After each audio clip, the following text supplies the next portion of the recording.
Welcome to Success Blueprint for JEE and NEET. Join the class 12th biology. Study at your own pace and save your time and energy. Please like and subscribe for more educational videos. परिचय। इस chart में तुमने क्या देखा? ये मानव, chimpanzee, gorilla और दो अन्य जंतुओं को दर्शाता है, जिनमें कुछ समानताएं व भिन्नताएं होती हैं।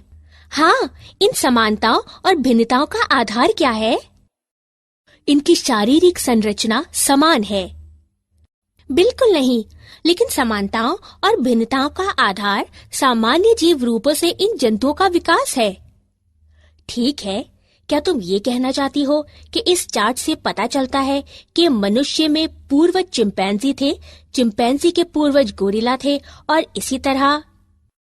हाँ, आओ मैं तुम्हें विस्तार से समझाती हूँ कि कैसे पृथ्वी पर एक के बाद एक विभिन्न जीव रूपों का विकास हुआ। उद्देश्य। इस पाठ के अंत में आप निम्न करने में सक्षम हो जाएंगे: विकास के डार्विन सिद्धांत को समझना, प्राकृतिक वर्ण की अवधारणा को समझना, सॉल्टेशन की अवधारणा समझना, हार्डी वेनवर्ग सिद्धांत को समझना, होमो सेपियंस के विभिन्न पूर्वजों के बारे में जानना। जैव विकास को विस्तार से समझने के लिए चार्ल्स डार्विन ने दो मुख्य अवधारणाएं प्रस्तुत की: शाखन अवरोहण, प्राकृतिक वर्ण। शाखन अवरोहण विकास तब होता है जब अधिक अनुकूल जीव संख्या लक्षण एक पीढ़ी से दूसरी पीढ़ी में जाते हैं। ये रूपांतरण के साथ अवरोहण कहलाता है। प्राकृतिक वर्ण प्रक्रम जिसके द्वारा जीव जीवित रहने के लिए अपने पर्यावरण से बेहतर अनुकूलन करते हैं और अधिकाधिक संतति उत्पन्न करते हैं। रूपांतरण के साथ अवरोहण प्रत्येक जीव संख्या विष्टि की बनी होती है, जो एक दूसरे से थोड़ा भिन्न होते हैं। विविधताएं जो व्यष्टियों को सफलतापूर्वक जनन करने के लिए पर्याप्त समय तक जीवित रहने की क्षमता प्रदान करती हैं, प्रायः अगली पीढ़ी में पहुंचती हैं। तत्पश्चात ये लक्षण बहुत सामान्य हो जाते हैं और जीव संख्या में विकसित होते हैं। ये रूपांतरण के साथ अवरोहण कहलाता है। रूपांतरण के साथ अवरोहण द्वारा विकास में दो अलग अलग तत्व शामिल हैं: रूपांतरण अर्थात किसी वंश में परिवर्तन, शाखन अर्थात समान पूर्वजों वाली विभिन्न प्रजातियां। प्राकृतिक वर्ण प्रक्रम में 4 चरण शामिल हैं: विविधता, विभेदक, उत्तरजीविता और जनन। वंशागति, जीव संख्या वृद्धि की उच्च दर। प्राकृतिक वर्ण प्रक्रम निम्न तथ्यों पर आधारित है: प्राकृतिक संसाधन सीमित होते हैं, जीव संख्या के आकार स्थिर होते हैं, जीव संख्या के सदस्य विशिष्टताओं में भिन्न होते हैं, अधिकतर विविधताएं वंशागत होती हैं। इस प्रकार व्यष्टियों में वंशागत विविधताएं होती हैं, जो संसाधनों के लिए प्रतिस्पर्धा में उन्हें अच्छी तरह से जीवित रहने, जनन करने और दूसरों से अधिक संतति उत्पन्न करने में सक्षम बनाती हैं। इसलिए एक समयावधि के दौरान जीव संख्या की विशिष्टता में परिवर्तन हो जाता है और नए स्वरूप प्रकट होते हैं। प्राकृतिक वर्ण के उदाहरण: प्रतिजैविक प्रतिरोधी एच पाइलोरी में उत्परिवर्तन होता है, जिसके परिणाम स्वरूप एंजाइम उत्पन्न करने की जानकारी नहीं मिलती है। ये एंजाइम सामान्यतः एक प्रतिजैविक को एक विष में बदल देता है, जिसके कारण मृत्यु हो जाती है। लेकिन जब प्रतिजैविकों को उत्परिवर्ती एच पाइलोरी पर प्रयुक्त किया जाता है, तो ये जीवाणु जीवित रह सकते हैं, जबकि सामान्य जीवाणु मर जाते हैं। इसलिए प्राकृतिक वर्ण द्वारा जो जानकारी खो देता है, जीवित रहता है और अपने लक्षणों को अपनी संतति में पहुंचाता है। मूल्यांकन। आगे बढ़ने से पहले आइए जानें कि आपने कितना सीखा। बीटलों के प्राकृतिक वर्ण के प्रक्रम को पूरा करने के लिए विभिन्न चरणों के सहारे बीटल जीव संख्या के चित्रों को उठाकर उसके संगत स्थान पर रखें। विकास की क्रियाविधि। ह्यूगो डिवेरिस ने बताया कि उत्परिवर्तन अर्थात जीव संख्या में सहसा आने वाले बड़े बड़े परिवर्तन विकास के कारण हैं। ये उत्परिवर्तन यादृच्छिक और दिशाहीन होते हैं।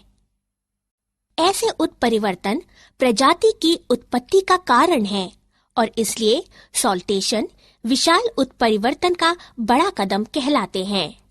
हार्डी-वेनवर्ग सिद्धांत।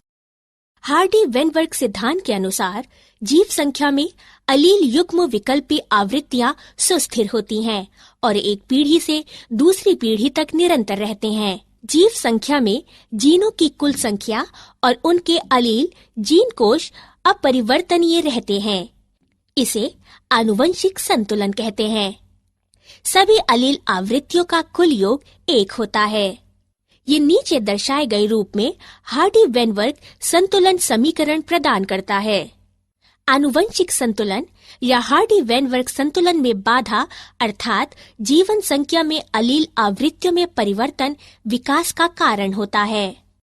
हार्डी-वेनवर्ग संतुलन को प्रभावित करने वाले कारक। निम्नलिखित 5 कारक हार्डी-वेनवर्ग सिद्धांत को प्रभावित करते हैं। जीन प्रवाह, आनुवंशिक अपवाह, उत्परिवर्तन, आनुवंशिक पुनर्योग और प्राकृतिक वर्ण। जीन प्रवाह। जब जीव संख्या का स्थान परिवर्तन होता है तो जीव आवृत्तियां भी बदल जाती हैं। ये दोनों मौलिक तथा नई जीव संख्या में होता है। नई समष्टि में नई जीनें और अलीलें युग्म विकल्पी जोड़ दी जाती हैं और पुरानी समष्टि से ये घट जाती हैं। जब इस प्रकार से अनेक बार स्थान परिवर्तन होता है तो ये जीन प्रवाह को उत्पन्न करता है। आनुवांशिक विचलन। यदि जीन पलायन संयोगवश होता है तो आनुवंशिक अपवाह जेनेटिक ड्रिफ्ट कहलाता है। कुछ वास्तविक अपवाहित समष्टि नई प्रजाति के निर्माण की जनक बन जाती हैं तथा ये संस्थापक प्रवाह कहलाता है। उत्परिवर्तन। उत्परिवर्तन के कारण विभिन्नताएं होती हैं जिसके कारण अगली पीढ़ियों में जीनों तथा अलीलों की आवृत्तियों में परिवर्तन होता है। आनुवंशिक पुनर्योग। पुनर्योग के कारण विभिन्नताएं होती हैं जिसके कारण अगली पीढ़ी में जीन की आवृत्ति में परिवर्तन होता है। हार्डी-वेनवर्ग संतुलन पर प्राकृतिक वर्ण का प्रभाव। प्राकृतिक वर्ण वह प्रक्रम है जिससे अधिक जीवन समवंशानुगत विविधता को जन्म के अधिक अवसर मिलते हैं और संतानें अधिक संख्या में उत्पन्न होती हैं। प्राकृतिक वर्ण के कारण जीव संख्या में निम्नलिखित परिस्थितियां हो सकती हैं। नंबर 1, स्थायीकरण। इस दशा में अधिक व्यष्टि माध्य चरित्र मूल अर्जित करते हैं। नंबर 2, दिशात्मक परिवर्तन। इस दशा में अधिक व्यष्टि माध्य चरित्र मूल की तुलना में अन्य मूल अर्जित करते हैं। नंबर 3, विदारण। इस दशा में अधिक व्यष्टि परिधीय चरित्र मूल अर्जित करते हैं। विकासीय इतिहास। लगभग 2000 मिलियन वर्ष पूर्व MYA पृथ्वी पर जीवन का प्रथम कोशिकीय रूप प्रकट हुआ। इनमें से कुछ कोशिकाओं ने प्रकाश संश्लेषण के समान प्रक्रिया द्वारा ऑक्सीजन मुक्त की। धीरे धीरे एक कोशिकीय जीवों से बहुकोशिकीय रूपों का विकास हुआ। आगे का विकास निम्न अनुसार ज्ञात किया जा सकता है।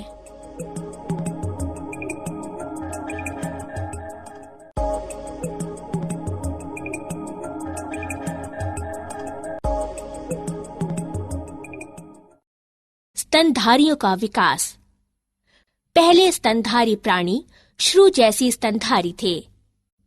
जब सरीसृपों की कमी हुई तब स्तनधारी प्राणियों ने स्थल पर कब्जा कर लिया।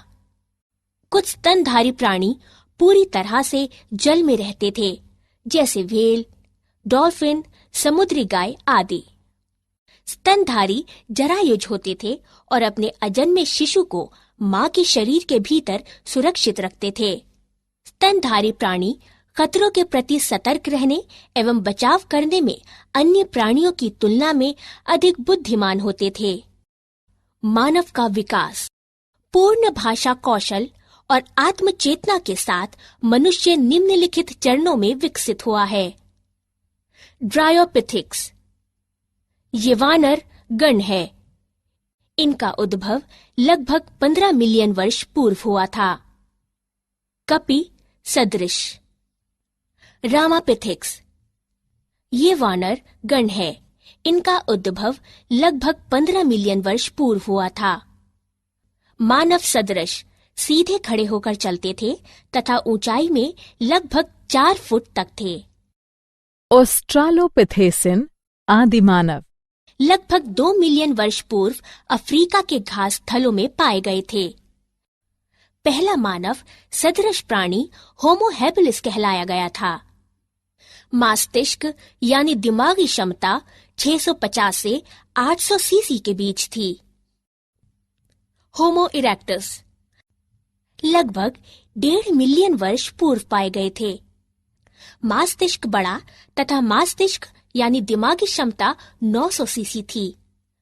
ये मांस खाते थे।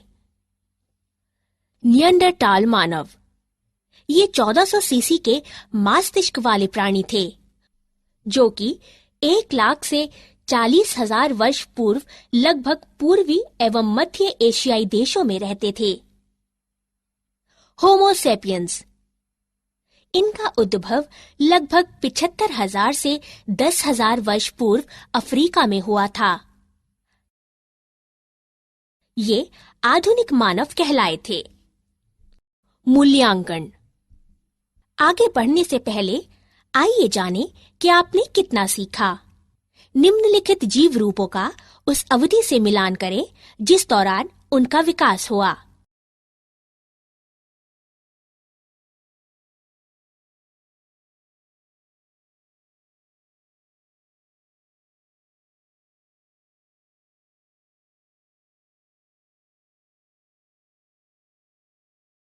क्या आप जानते हैं, मानव विकास ने अब एक नई प्रावस्था में प्रवेश किया है, जहां आनुवंशिक इंजीनियरिंग द्वारा माता-पिता अपने बच्चों को डिजाइन कर सकते हैं, जिसके परिणाम स्वरूप भविष्य की पीढ़ियों को मजबूत, बुद्धिमान और रोगों के प्रति अधिक प्रतिरोधी बनाने के लिए हमारे डीएनए को रूपांतरित किया जा सकता है। सारांश। आइए हमने जो कुछ सीखा है उसे संक्षेप में दोहराएं। जैव विकास को विस्तार से समझाने के लिए चार्ल्स डार्विन ने 2 मुख्य अवधारणाएं प्रस्तुत की, शाकन अवरोहण और प्राकृतिक वरण। ह्यूगो डिवेरिस ने बताया कि उत्परिवर्तन अर्थात जीव संख्या में सहसा आने वाले बड़े बड़े परिवर्तन विकास के कारण हैं। हार्डी वेनवर्ग सिद्धांत के अनुसार जीव संख्या में अलील युग्म विकल्पी आवृत्तियां सुस्थिर होती हैं और एक पीढ़ी से दूसरी पीढ़ी तक निरंतर रहते हैं। लगभग 2000 मिलियन वर्ष पूर्व MYA पृथ्वी पर जीवन का प्रथम कोशिकीय रूप प्रकट हुआ। पहले स्तनधारी प्राणी श्रू जैसे स्तनधारी थे।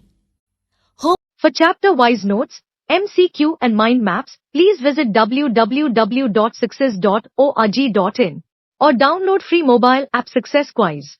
Please like and subscribe for more educational videos. Thank you.